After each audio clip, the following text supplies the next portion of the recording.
नमस्कार दोस्तों, बहुत बहुत स्वागत है आप सभी का हमारे और आपके इस YouTube चैनल स्मार्ट टेक में। दोस्तों, हर बार की तरह इस बार भी आज हम आप सभी के लिए एईपीएस से रिलेटेड बहुत ही अच्छी जानकारी लेकर आए हैं। बस वीडियो के साथ अंत तक बने रहिएगा। साथ ही साथ चैनल पर नए हो तो चैनल को भी जरूर सब्सक्राइब कीजिएगा।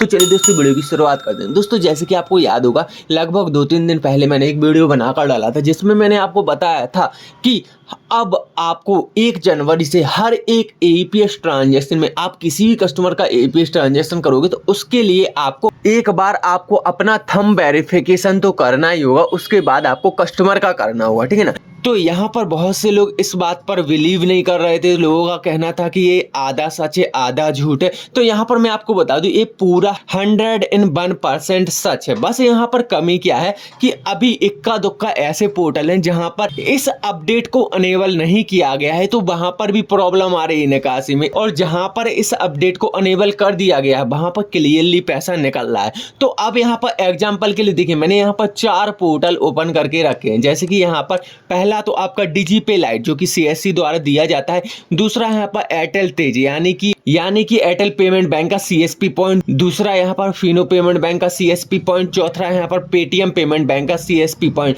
तो यहाँ पर 4 पोर्टल लॉगिन है। अब यहाँ पर मैं आपको एक एक करके सभी पोर्टल्स में दिखाऊंगा और कौन से पोर्टल में ये सर्विस अभी एक्टिवेट नहीं हुई है और उसमें क्या प्रॉब्लम आ रही है वो भी मैं आपको दिखाऊंगा। तो देखिए, पहला ले लेते हैं हम यहाँ पर एयरटेल पेमेंट बैंक का बीसी पॉइंट, ठीक है ना। तो यहाँ पर मान लीजिए मैं यहाँ पर आधार अनेबल पेमेंट सिस्टम में जाता हूँ, ठीक है ना। तो यहाँ पर कैश विड्रॉल के ऑप्शंस पर जाता हूँ। अगर आप एईपीएस के माध्यम से मिनी स्टेटमेंट बैलेंस इंक्वायरी करोगे तो यहाँ पर आपका थंब वेरिफिकेशन नहीं लगेगा, लेकिन कैश विड्रॉल में लगेगा, ठीक है ना। इस चीज को समझिए। सबसे पहले तो मान लीजिए हम कैश विड्रॉल करने जाते हैं, तो यहाँ पर देखिए, अब सबसे पहले यहाँ पर आपको बैंक सेलेक्ट करना होगा। अब यहाँ पर काफी लोगों ने यहाँ पर यूट्यूब पर काफी ऐसी वीडियोस वगैरह देख रखी हैं, तो वहां पर बताते हैं ऑफ अस ऑन अस, उसमें अटके रहते हैं। तो ऑफ अस क्या है, ऑन अस क्या है, उसको भी मैं आपको बताऊंगा। थोड़ी देर वेट करिएगा, समझिएगा पहले तो वीडियो में मैं क्या कहना चाहता हूँ, ठीक है ना। मान लीजिए मैं यहाँ पर एयरटेल पेमेंट बैंक लिखकर सर्च करता हूँ, ठीक है ना। एयरटेल पेमेंट बैंक मैंने सर्च किया। अब प्रोसीड बटन पर क्लिक करता हूँ तो देखिए, यहाँ पर किसी भी तरह का थंब वेरिफिकेशन रिटेलर का नहीं लिया गया, क्योंकि ये एयरटेल पेमेंट बैंक का बीसी पोर्टल है। क्योंकि यहाँ पर जो एयरटेल पेमेंट बैंक है वो खुद एक बैंक है और इसका जो एईपीएस पोर्टल है, खुद का एईपीएस पोर्टल आपको इस्तेमाल करने के लिए दे रहा है। तो यहाँ पर किसी भी तरह का आपसे थंब वेरिफिकेशन नहीं लिया जाएगा। और जैसे कि मैंने यहाँ पर एयरटेल पेमेंट बैंक सेलेक्ट किया, तो ये एयरटेल पेमेंट बैंक के खाते भी इसी बैंक है। तो यहाँ पर अगर आप एयरटेल पेमेंट बैंक के माध्यम से एयरटेल पेमेंट बैंक का ही पैसा निकालोगे तो इस ट्रांजैक्शन को बोला जाएगा एपीएस के माध्यम से ऑन अस ट्रांजैक्शन, ठीक है ना, ऑन अस ट्रांजैक्शन। और अगर मान लीजिए मैं दोबारा बैक आ जाता हूं, आधार अनेबल पेमेंट सिस्टम पर क्लिक करता हूं, कैश विड्रॉल पर सिलेक्ट करता हूं और स्टेट बैंक सिलेक्ट करता हूं, ठीक है ना। तो यहां पर अब देखिए, मैं प्रोसीड बटन पर क्लिक करता हूं तो यहां पर राइट टिक करने के लिए आ चुका है और थंब वेरिफिकेशन लेने के लिए आ चुका है। अब मुझे यहां पर थंब रखना होगा, तब जाकर मैं आगे बढ़ सकूंगा, ठीक है ना। तो यहां पर मैंने थंब रख दिया। अब देखिए, मैं यहाँ पर आगे बढ़ चुका हूँ। अब मैं यहाँ पर ट्रांजैक्शन कर सकता हूँ। तो यहाँ पर मेरा कहने का मतलब है कि अगर आप जिस कंपनी के सीएसपी पॉइंट से जिस कंपनी के खाते के पैसे निकालोगे तो उसमें आपको फिंगरप्रिंट वेरिफिकेशन की जरूरत नहीं पड़ेगी, लेकिन आप अदर बैंक के पैसे निकालोगे तो यहाँ पर फिंगरप्रिंट की जरूरत पड़ेगी। ऑफ अस ऑन अस तो आप समझ चुके होंगे और यहाँ पर ये भी देख चुके होंगे कि एयरटेल पेमेंट बैंक में भी यहाँ पर हर कस्टमर की कैश निकासी पर यहाँ पर फिंगर वेरिफिकेशन करना होगा रिटेलर को। ये एक्टिवेट हो चुका है, ठीक है ना।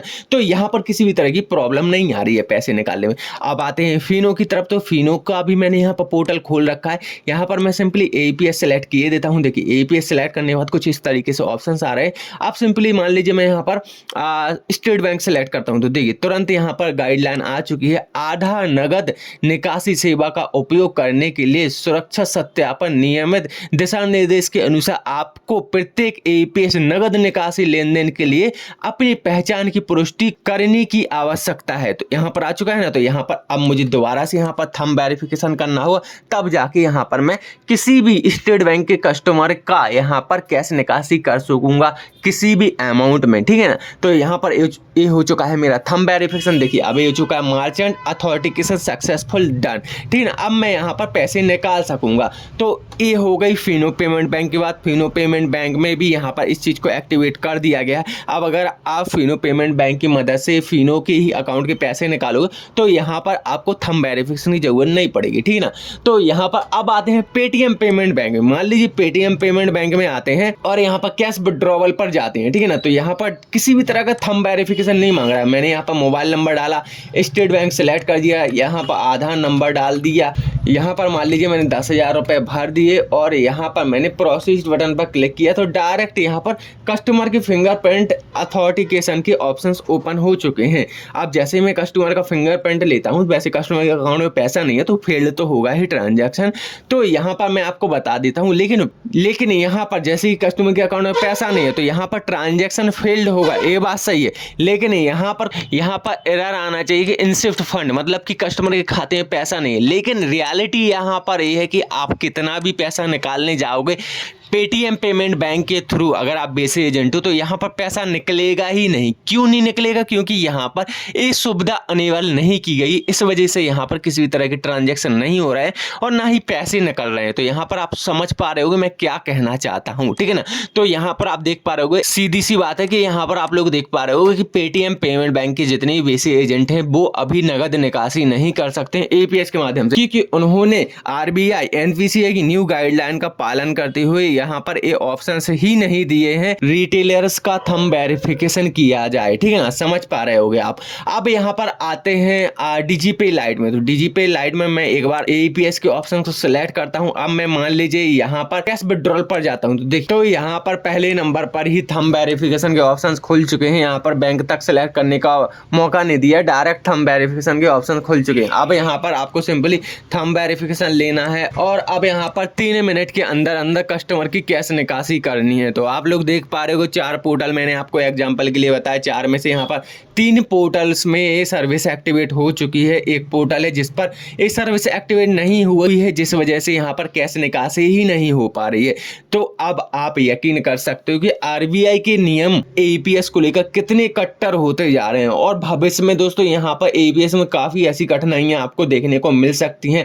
जैसे कि यहाँ पर अब आपसे आईआईबीएफ का भी एग्जाम सर्टिफिकेट मांगने लगे, क्योंकि ये चीज जरूरी होती है, लेकिन यहाँ पर लोग इस चीज पर ध्यान नहीं देते। तो यहाँ पर आप ध्यान रखिएगा कि यहाँ पर आईआईबीएफ का एग्जाम आपसे मांग सकते हैं सर्टिफिकेट, तो उसे जरूर बनवा कर रखें। तो उम्मीद करता हूँ दोस्तों आज की जो वीडियो है आपको पसंद आई होगी। अगर वीडियो पसंद आए तो वीडियो को लाइक कमेंट करना ना भूले, साथ ही साथ दिए गए इंस्टाग्राम आईडी को भी फॉलो करें। तो चलिए दोस्तों आज की वीडियो में इतना ही, मिलते हैं नेक्स्ट वीडियो में। धन्यवाद।